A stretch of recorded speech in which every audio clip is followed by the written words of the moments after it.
കുംഭക്കൂറുകാരെ സംബന്ധിച്ച് 5ലെ വ്യാഴമാണ്. രണ്ടാം ഭാവത്തിൻ്റെ അതുപോലെ തന്നെ ലാഭാധിപനും ഒക്കെ ആയിട്ടുള്ള വ്യാഴമാണ് 5ല്. പിന്നെ 7ര ശനി തുടരുന്നുണ്ടെങ്കിൽ പോലും വലിയ ആ കഷ്ടപ്പാടിൻ്റെ പീക്ക് എന്നുള്ളത് കഴിഞ്ഞു അവരെ സംബന്ധിച്ച്. ഈശ്വരാധീനം വരും. മെയ് 15ൻ്റെ വ്യാഴമാറ്റം കൊണ്ട് ഈശ്വരാധീനം വരും അവർക്ക്. അതുകൊണ്ട് വലിയ കഷ്ടപ്പാട് കഴിഞ്ഞു. എന്നാലും ഒന്ന് നോക്കി കണ്ടവരൊക്കെ തന്നെ മുന്നോട്ട് പൊക്കോളൂ എന്നാണ് പറയേണ്ടത്. കാരണം ഈ ശനി 7ര ശനിയാണെങ്കിൽ അതിൻ്റെ ആ ലാസ്റ്റ് 2.5 വർഷമാണ് ഇനി.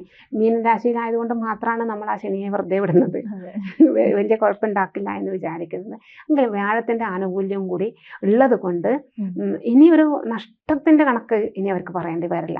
കഴിഞ്ഞ മാർച്ച് വരെ ഉണ്ടായിട്ടുണ്ട്, പല രീതിയിലും ഉണ്ടായിട്ടുണ്ട്, പല രീതിയിലുള്ള കഷ്ടതകൾ ഉണ്ടായിട്ടുണ്ട്. അപ്പോൾ ഇനി വീണ്ടും അത് ഉണ്ടാകാൻ സാധ്യത വളരെ കുറവാണ് എന്നുള്ളതാണ്. എന്തായാലും വ്യാഴമാറ്റം അവർക്ക് അനുകൂലമായിട്ടുള്ളതാണ് കുംഭക്കൂറുകാരെ സംബന്ധിച്ച്. അപ്പോൾ കുംഭക്കൂറിന്റെ നക്ഷത്രങ്ങൾ വരുന്നത് നമ്മൾ പറയാൻ വിട്ടുപോയതാണ്. ഉത്രാടം, മുക്കാൽ, തിരുവോണം, അവിട്ടത്തിന്റെ അരയാണ് മകരക്കൂറുകാർ.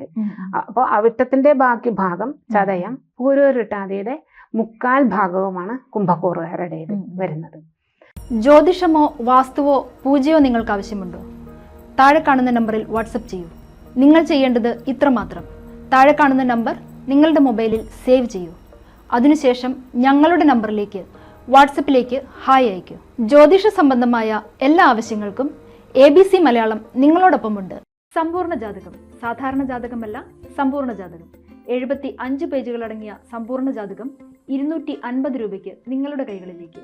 അതിനായി നിങ്ങൾ ചെയ്യേണ്ടത് ഇത്രമാത്രം: താഴെ കാണുന്ന നമ്പറിൽ ബന്ധപ്പെടുക.